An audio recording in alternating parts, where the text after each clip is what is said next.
Hey guys, back again with another review, and this time it's of The Dentist from 1996, which was directed by Brian Usner, who produced The Reanimator, and he also directed Beyond the Reanimator and The Bride of the Reanimator.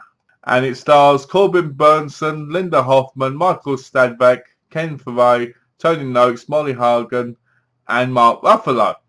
The movie starts out with Dr. Alan Feinstein. Perfect life, beautiful wife, everything a man could want, got his own dental practice, but all that changes because he leaves and he feels the poor boy's grease stuff on his car.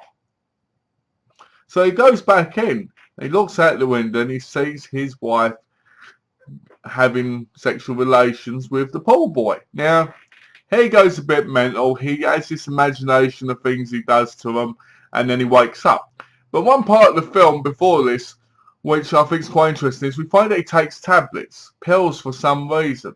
Now, I can't remember it ever being mentioned in the film what they were for, but it made me wonder if it might have been in his head a little bit, and certain things might have been, not real. So anyway, he goes round somebody's house and ends up killing their dog. Thus, we end up with a police investigation who's got Ken Foray playing Detective Gibbs with Detective Sunshine. Now, you know, it's one of those films where it isn't meant to be taken seriously with the name Detective Sunshine. As they're going around, you've got Alan Feinstein, played by Corbin Bernsen, at his practice. Now, he's slowly deteriorating mentally and he's hurting patients, doing things to them. Things you don't do when you're a dentist because you'd end up losing your job and your license and everything and your practice. But nope. Feinstein is fed up. He's not meaning to do some of it. Like, for instance, there's a little kid in it called Jody who isn't scared of the dentist. He gets him in, he's nice, and he starts thinking about what his wife's done. And he starts seeing the boy's teeth as rotten, even though they're not. Which also made me wonder if it was, again, all in his head. But there are other scenes in there, like, for instance, Mark Ruffalo plays Steve Landers, who's got a talent there, who's getting some dental work done. And Mark Ruffalo's great in the role of Steve Landers. It's not a very big role, but it's also good to see him in a film like this because it gets you to see kind of history of an actor who's bigger now and that they've done some work that wasn't just jumping in. Now, Mark Ruffalo's been doing work for donkey's years now, but it's great to see Mark Ruffalo in this movie. As things progress, we find out there's a corrupt IRS man. We find out that poor Sarah wants to get her braces off and it's just not happening. And more things happen. Does he teach his wife a lesson? Does he kill the poor boy?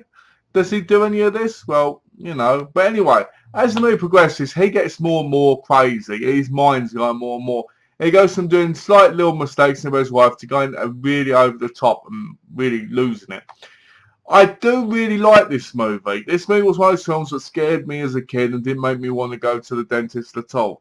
In fact, it made me not go to the dentist until a year and a half ago because I was scared witless of what the dentist would do to me because of this movie.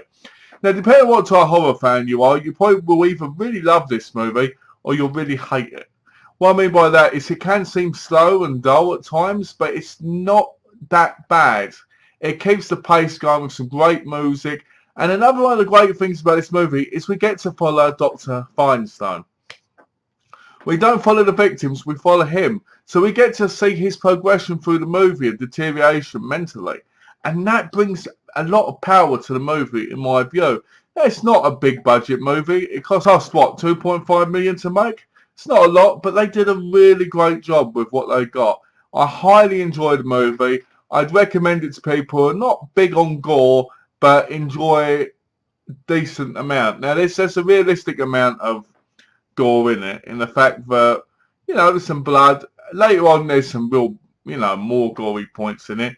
But it's not overused. And that's another thing that makes this movie so good. Overall, I'll give this movie a 3.5 out of 5. I like the movie. I highly enjoy it. It's one of my favourites. I would like it to be on Blu-ray. I feel like the music also helps to get into Dr. Alan Feinstein's mentality as well. It's like you're living with him. You're sitting beside him. You're enjoying his work. And you're experiencing it through his eyes as well as your own. And that really makes this movie special. I recommend it to people that like to have something to think about, not something powerful, but something that just you can relax and watch and think, you know, would I do that? Would this happen to me? You know, so yeah, I recommend it, guys. Have a lovely day. If you haven't already, please subscribe. Thanks for watching and take care.